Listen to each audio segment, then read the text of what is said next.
नमस्कार दोस्तों, स्वागत है आपका आज के इस टॉपिक में। एक भाई का कमेंट आया था कि भाई आपने एक दो वीडियो बनाए हैं, थोड़ा सा साउंड की दिक्कत थी और उन्होंने हौसला भी बढ़ाया मेरा कि आप बनाइए। तो आज एक हल्का सा और प्रयास आप लोगों के सहयोग से करेंगे। बस सभी आप लोग जानते हैं, लेकिन फिर भी छोटी सी कोशिश है मेरी। और अंत में आप भी अपने कमेंट और अपने जो भी आपका सुझाव है वो भेजें, तो मुझे भी थोड़ा हौसला बना रहेगा। फिर आज साहित्य के क्षेत्र में चलते हैं और एक स्टोरी के माध्यम से समझने का प्रयास करेंगे। आचार्य हजारी प्रसाद द्विवेदी की रचना है, निबंध के रूप में लिखा है ना उन्होंने, जिसका शीर्षक है नाखून क्यों बढ़ते हैं। नाखून क्यों बढ़ते हैं के माध्यम से इसको हम स्टोरी के माध्यम से समझने का प्रयास करेंगे।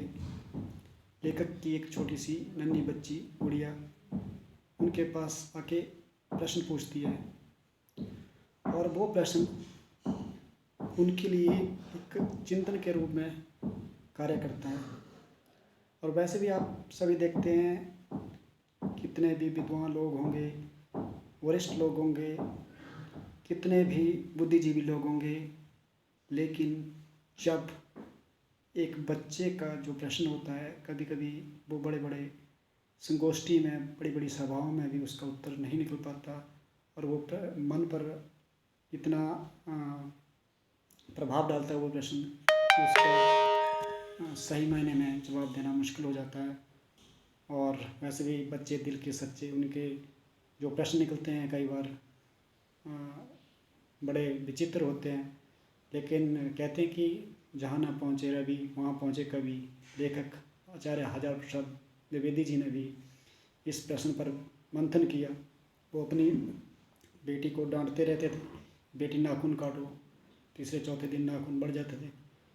तो एक दिन बेटी ने पूछ लिया कि पिताजी ये नाखून क्यों बढ़ते हैं। बस एक प्रश्न था और उस प्रश्न के ऊपर ऑथर ने ये निबंध बना दिया। तो इस निबंध के माध्यम से लेखक ने ये समझाने का प्रयास किया है कि नाखून को जो उन्होंने प्रतीक माना है वो अस्त्र शस्त्र का माना है। जो भी अस्त्र शस्त्र आज तैयार हो रहे हैं आधुनिक युग में, लेकिन लेखक के मन में एक उत्तर ये विज्ञान के माध्यम से उभरता है कि नाखून का बढ़ना आम बात है, आम सा प्रश्न है, छोटा सा प्रश्न, और इसका उत्तर ये हो सकता है कि नाखून, विज्ञान ये कहता है कि मृतिक कोशिकाएं होती है और मृतिक कोशिकाओं को काटना, उन्हें शरीर से अलग करना, इस वजह से हमें दर्द नहीं होता। और ये विज्ञान की एक प्रक्रिया है, इसमें बढ़ते हैं। लेकिन दूसरी ओर इतिहास की तरफ रुख करते हैं तो वो सोचते हैं कि नहीं, हमारा जो यहाँ तक हमने सफ़र किया है, मानुष जो हम बने हैं, पहले हम आदि मानव थे जिन्हें वन मानुष कहा जाता था। तो यहाँ तक भी वर्णन आता है कि पहले तो पूँछ भी होती थी, पूँछ का तो लगभग अब है नहीं, पूँछ तो हट गई है, लेकिन नाखून बढ़ते हैं। तो लेखक चिंतन करते हैं कि नाखून क्यों बढ़ते हैं। नाखून जो बढ़ना है, जो पशुत्व है मनुष्य के अंदर, उसकी निशानी है। और जिस दिन ये नाखून बढ़ना बंद हो जाएगी, अर्थात अस्त्र शस्त्रों की जो होड़ लगी हुई है वो बंद हो जाएगी, तो एक सभ्य समाज का निर्माण होगा।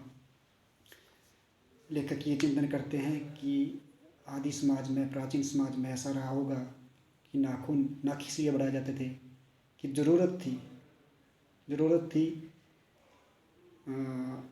मनुष्य को अपनी आजीविका चलाने के लिए या अपने शरीर की रक्षा करने के लिए नाखून शस्त्र का काम करते थे। लेकिन आज ऐसा नहीं है।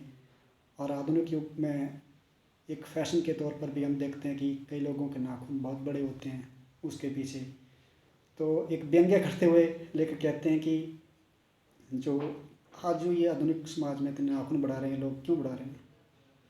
तो उनका ये चिंतन चलता रहता है और ये इस निष्कर्ष पर पहुंचते हैं कि प्राचीन समय में नाखून बनने के तो चलो ये मान लिया जाता है, लिया जाए कि उसका ये कारण ये हो सकता है कि मनुष्य के लिए वो परम आवश्यकता अपने शरीर की रक्षा करने के लिए शस्त्र के रूप में नाखून रखते थे या हथियार के रूप में उसका प्रयोग करते थे, लेकिन अब तो ऐसा नहीं होना चाहिए। तो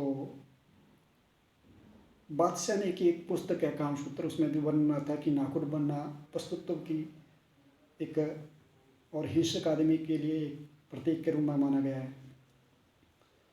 पहले जब देवासुर संग्राम हुआ तो उसमें भी दधीचि ऋषि ने देवराज इंद्र को अपना हड्डियाँ दान में दी ताकि उसका शस्त्र बन सके और उस शस्त्र से देवताओं की रक्षा हुई।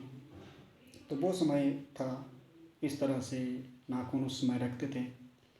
लेकिन लेखक का जो ये व्यंग्य था कि आधुनिक समाज हिंसक प्रवृत्ति का हो रहा है, अस्त्र शस्त्रों की होड़ लगी हुई है और मनुष्य जो है आज भी हिंसक प्रवृत्ति या उसके अंदर जो एनिमलनेस है, पशुत्व है, वो विद्यमान है।